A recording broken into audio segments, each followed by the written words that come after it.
Civil police officer rank ലിസ്റ്റിൽ നിന്ന് കൂടുതൽ നിയമനം ആവശ്യപ്പെട്ട് ഉദ്യോഗാർത്ഥികൾ സെക്രട്ടേറിയറ്റ് പടിക്കൽ നടത്തിയ സമരത്തിനിടെ സംഘർഷം. റോഡ് ഉപരോധിച്ച സമരക്കാരെ അറസ്റ്റ് ചെയ്യുന്നത് യൂത്ത് കോൺഗ്രസ് പ്രവർത്തകർ തടഞ്ഞു. പ്രതിഷേധത്തിനിടെ പോലീസും പ്രവർത്തകരും തമ്മിൽ വാക്കേറ്റമുണ്ടായി. പോലീസ് ഗോ ബാക്ക് മുദ്രാവാക്യവുമായി യൂത്ത് കോൺഗ്രസ് പ്രവർത്തകർ പ്രതിഷേധിക്കുകയും ചെയ്തു. പോലീസുകാരോട് പറയാനായിട്ടുള്ളത് കൂടുതലൊന്നും ഇപ്പൊ പറയുന്നില്ല, ആദ്യം അവന്റെ കാര്യം നോക്കട്ടെ.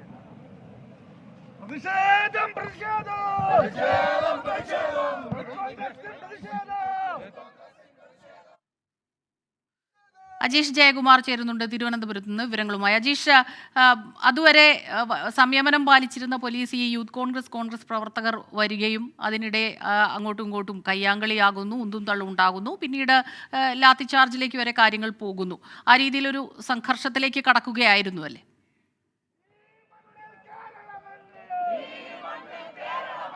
തീർച്ചയായും സ്മിത, ഇന്ന് വൈകിട്ട് നമ്മൾ സെക്രട്ടേറിയറ്റിന് മുന്നിൽ കണ്ടത് വളരെ കലുഷിതമായ ഒരു സാഹചര്യമായിരുന്നു. തൊട്ടടുത്തടുത്തായിരുന്നു യൂത്ത് കോൺഗ്രസിൻ്റെയും അതേപോലെ തന്നെ CPO ഉദ്യോഗാർത്ഥികളുടെയും സമരപ്പന്തലുകൾ.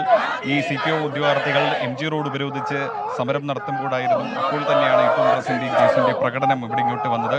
ഇവർ രണ്ടുപേരും ചേർന്ന് പോലീസുമായി പിന്നീട് ഉന്തും തള്ളും ചെറിയ രീതിയിൽ സംഘർഷം ഉണ്ടാവുകയും ചെയ്തു. ഈ സമയത്താണ് നിരവധി യൂത്ത് കോൺഗ്രസ് KSU പ്രവർത്തകർക്ക് പരിക്കേറ്റു. അതിൽ ഒരു KSU പ്രവർത്തകന്റെ പരിക്ക് അല്പം ഗുരുതരമാണ്.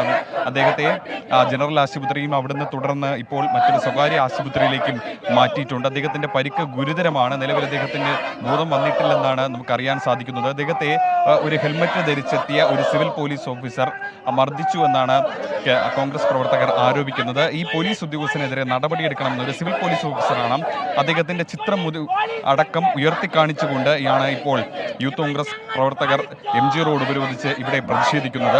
ആ പോലീസ് ഉദ്യോഗസ്ഥനെതിരെ നടപടി എടുക്കണമെന്നാണ് ഇവരുടെ പ്രധാനപ്പെട്ട ആവശ്യം. കാരണം നേരത്തെ ഈ സമരം നടത്തിയപ്പോൾ AC-യുടെ വാക്കുകേട്ട്, അതായത് അറസ്റ്റ് ചെയ്ത ഈ 19 CPO ഉദ്യോഗാർത്ഥികളൊപ്പം തന്നെ KSU പ്രവർത്തകരെയും അറസ്റ്റ് ചെയ്ത് നീക്കിയിരുന്നു. ഇതിൽ ആർക്കെതിരെയും കേസെടുക്കില്ലെന്ന് AC ഉറപ്പ് നൽകിയിരുന്നു. ഈ ഉറപ്പിന്റെ അടിസ്ഥാനത്തിലാണ് അന്ന് വൈകിട്ട് സമരം അവസാനിപ്പിച്ചത്. പിന്നീട് ഇപ്പോൾ ഈ KSU പ്രവർത്തകരുമായി നമുക്കൊപ്പം ചേർന്നത് തിരുവനന്തപുരത്ത് നിന്ന്. ലോകത്തെവിടെയായാലും ഏത് സമയത്തും 24 വാർത്തകളും ഓഗ്മെന്റഡ് റിയാലിറ്റി പാക്കേജുകളും എക്സ്പ്ലെയിനറുകളും വിശദമായി കാണാൻ ഞങ്ങളുടെ YouTube ചാനൽ നിങ്ങൾക്ക് സബ്സ്ക്രൈബ് ചെയ്യാം.